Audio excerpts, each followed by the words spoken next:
ना, लेकिन यहाँ पे वो चीज़ नहीं है। नेक्स्ट चलते हैं जी, हम बात करेंगे यहाँ पे इंडिपेंडेंट एंड डिपेंडेंट वेरिएबल की। देखें, डिपेंडेंट वेरिएबल और इंडिपेंडेंट वेरिएबल का क्या मतलब है। फॉर गिवन इनपुट एक्स, जब हम बात कर रहे हैं कि कोई वैल्यू इनपुट कर रहे हैं, the output of a function f is called the value of f at x or the image of x under F.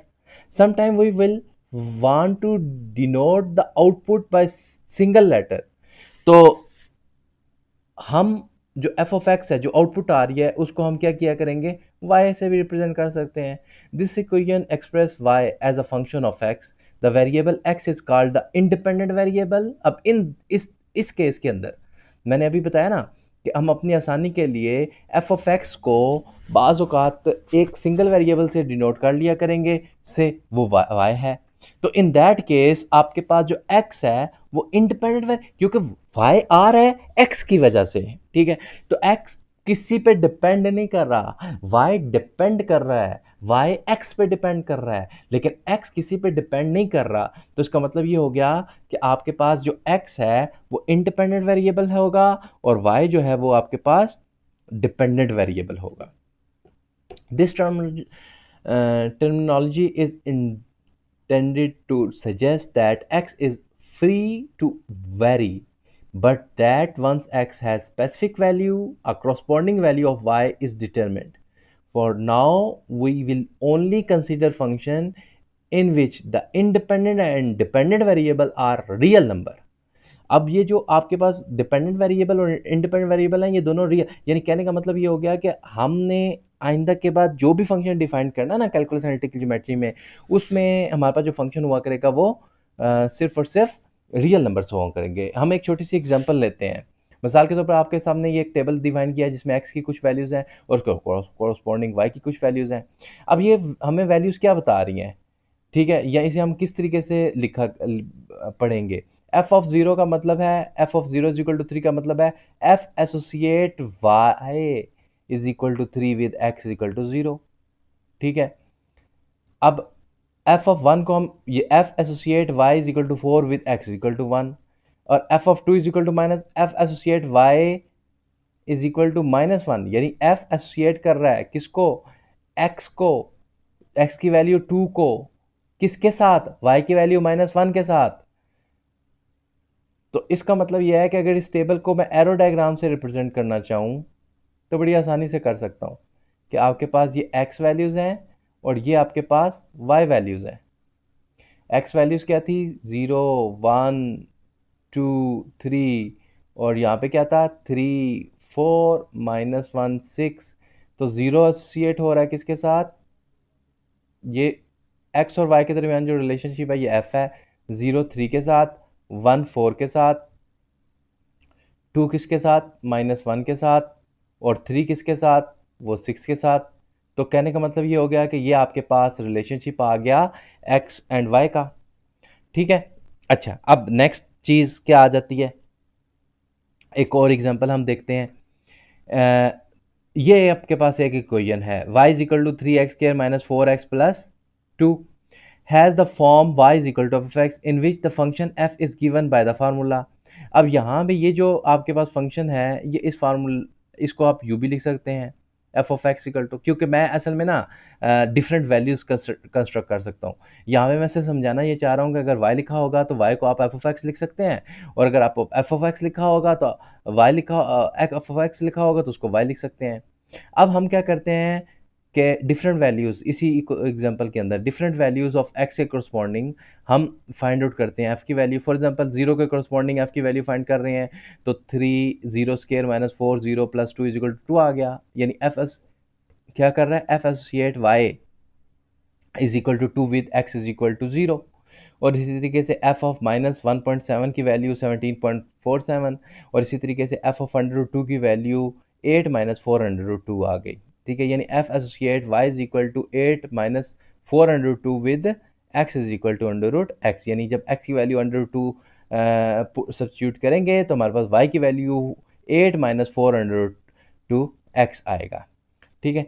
इस एग्जाम्पल के बाद हम अपने जो मेन टॉपिक है रियल लाइन बड़ा इम्पोर्टेंट टॉपिक है हमारे आज के लेक्चर का, उसको हम डिस्कस। रियल लाइन एक्चुअली क्या है? रियल लाइन को समझने से पहले ना आपको ये समझना पड़ेगा what are the real numbers. ठीक है, रियल नंबर्स क्या है? रियल नंबर एक्चुअली हम उस एक सेट है जिसे हम ये ग्रीक आर से रिप्रेजेंट करते हैं, और ये क्या है? Actually it is a union of two sets. First one is a rational and other one is a irrational. Rational numbers and irrational numbers, last class के अंदर जो हमारा पिछले वीक की क्लास थी उसके अंदर मैंने आपको बताया था कि हमारे पास कुछ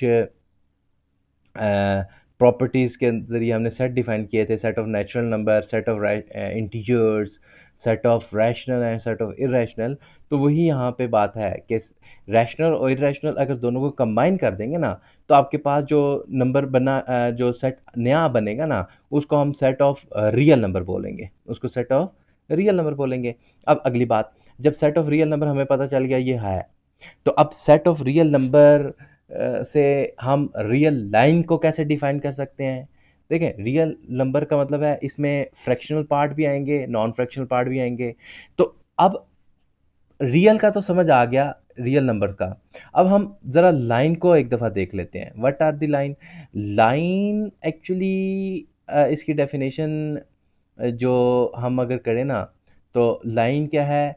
सेट ऑफ इनफाइनाइट पॉइंट्स। ठीक है, अब इनफाइनाइट पॉइंट्स को अगर हम ज्वाइन करते हैं तो वो हमारे पास लाइन बनती है। अब लाइन की तीन इकसाम है। ठीक है, एक ये है, और एक ये रे है, और तीसरी आपके पास ये तीसरी। जो थर्ड वन है इसे हम बोलते हैं लाइन सेगमेंट, इसको बोलते हैं रे, और इसे जस्ट आ लाइन। लाइन सेगमेंट का मतलब यह है कि हमें पता है कि लाइन कहाँ से स्टार्ट हुई कहाँ तक जाएगी। रे का पता है कि कहाँ से स्टार्ट हुई कहाँ तक एंड होगी, नहीं पता। लाइन का पता है कि कहाँ से, लाइन का नहीं पता है कहाँ से स्टार्ट हो रही है और कहाँ पे जा रही है। तो जब आप बात करेंगे रियल लाइन की, तो आपके जहन में दो चीज़ें आनी चाहिए। एक ये सेट जो कि माइनस इन्फिनिटी से प्लस इन्फिनिटी के दरमियान है, और दूसरा ये लाइन। यानी लाइन की जब बात करेंगे तो इस तरह की वाली लाइन आपके सामने नज़र आनी चाहिए, आपके जहन में आनी चाहिए। रे या लाइन सेगमेंट नहीं आना चाहिए। ठीक है, तो अब अगर इन दोनों को ज्वाइन कर लें, यानी रियल, देखें रियल नंबर क्या है? रियल नंबर में भी इनफाइनाइट मैनी पॉइंट्स हैं, इनफाइनाइट मैनी नंबर्स हैं, माइनस इन्फिनिटी से प्लस इन्फिनिटी के दरमियान, और लाइन पे भी इनफाइनाइट पॉइंट्स हैं।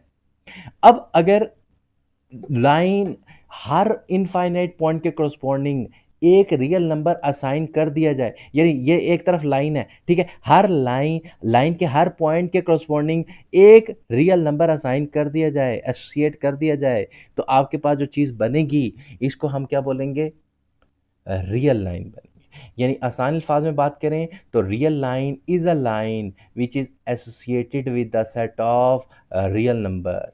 तो रियल नंबर मतलब ये एक आपके सामने एक लाइन है, इस लाइन के बिल्कुल दरमियान में ज़ीरो होगा, ज़ीरो के राइट साइड पे पॉजिटिव रियल नंबर होंगे, और ज़ीरो के लेफ्ट साइड पे नेगेटिव रियल नंबर होंगे। ठीक है, अब ज़ीरो के राइट साइड पे पॉजिटिव होने का मतलब क्या है कि क्या 1 2 3? नहीं, ज़ीरो के बाद वेरी नेक्स्ट एलिमेंट में भी हो 0.0000000000001।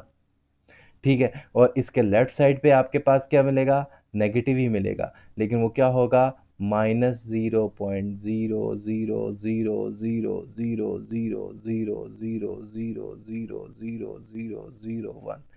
तो इतने ज़ीरो लगाने का मकसद सिर्फ और सिर्फ ये है कि आपके इस ज़ीरो और इस ज़ीरो -0.0000000000001 के दरमियान भी इनफाइनाइट मैनी वैल्यूज़ एग्जिस्ट करती हैं, इनफाइनाइट मैनी वैल्यूज़ एग्जिस्ट करते हैं। ठीक हो गया? तो ये था हमारा आज का लेक्चर। तो उम्मीद करते हैं कि आपको इन सब चीज़ों की समझ आ गई होगी। तो हम इंशाल्लाह बाकी जो काम है, जो नेक्स्ट टॉपिक है, वो इंशाल्लाह नेक्स्ट वीक में डिस्कस करेंगे। तब तक के लिए अल्लाह हाफिज़।